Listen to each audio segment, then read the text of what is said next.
28 décembre. Apocalypse, chapitre 19, versets 1 à 21.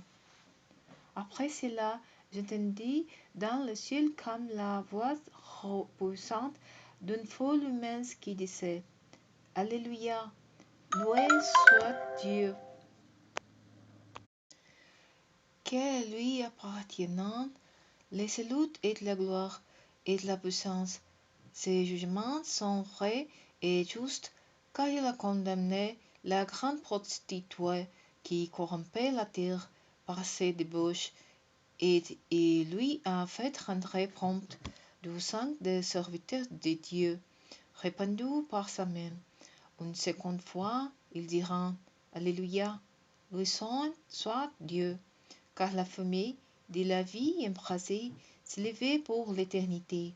Alors les 24 représentants du peuple de Dieu et les 4 êtres vivants qui se prosternèrent devant le Dieu qui siège sur le trône et l'adorèrent en disant: Amen, loué soit Dieu. Et du trône partit une voix: Louez notre Dieu, disait-il, vous tous ses serviteurs et vous qui le craignez, petite et grande. Et j'entendis comme la voix d'une foule immense, semblable au bruit des grands ours et au grondement violent du tonnerre. Elle disait: Alléluia, loué soit Dieu, car le Seigneur, notre Dieu tout-puissant, est entré dans son règne, réjouissant son nom, exultant de la grâce et apportons-lui notre hommage. Voici bientôt les noces de l'agneau.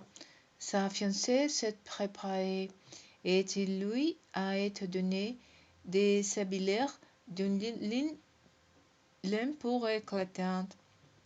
Cela représentait les statuts des membres du peuple saint des clercs justes. L'ange me dit alors: écrit, heureux les invités au festin des noces de l'agneau. Et il ajouta: ce sont là les paroles authentiques de Dieu. Alors je me prosternai à ses pieds pour l'adorer, mais il me dit: ne fais pas cela. Je suis ton compagnon de service et celui de très frères qui sont attachés à la vérité dont Jésus est le témoin. Adore Dieu, car les témoignages rendus par Jésus est ce qui inspire la prophétie de ce livre. Là-dessus, je vis le ciel ouvert et voici, il y avait un cheval blanc. Son cavalier s'appelle Fidèle et Véritable. Il juge avec équité, il combat pour la justice. Ses yeux flamboyants comme une flamme ardente. Sa tête est couronnée de nombreux diadèmes. Il porte un nom gravé qu'il est seul à connaître. Il est vêtu d'un manteau trempé de sang. Il s'appelle la parole de Dieu. Les armées célestes vêtues de lin blanc et pour les suivantes sur des cheveux blancs. De sa bouche sort une épée aiguisée pour frapper le peuple, et il les dirigera avec un set de fer. Il va aussi écraser lui-même les raisins dans les pressoirs avant de l'ardente colère de Dieu Tout-Puissant. Sur son manteau et sur sa cuisse est inscrit un titre: Roi des rois et Seigneur des seigneurs.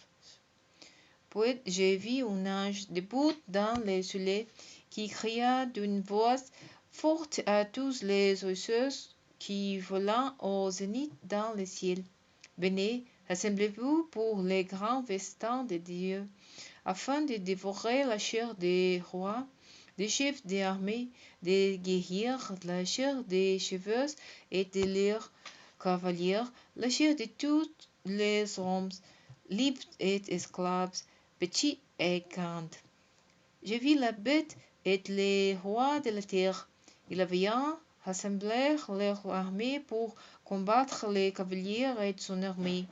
La bête fut capturée, avec elle les faux prophètes qui avaient accompli des signes impressionnants pour les comptes de la bête. Par ces signes, il avait trompé les hommes qui portaient la marque de la bête et qui avaient adoré son image. Ils furent tous deux jetés vifs dans les tanks ardents de feu et de soufre. Les autres hommes furent tués par l'épée qui sort de la bouche du cavalier, et tous les oiseaux se rassasirent de leur chair.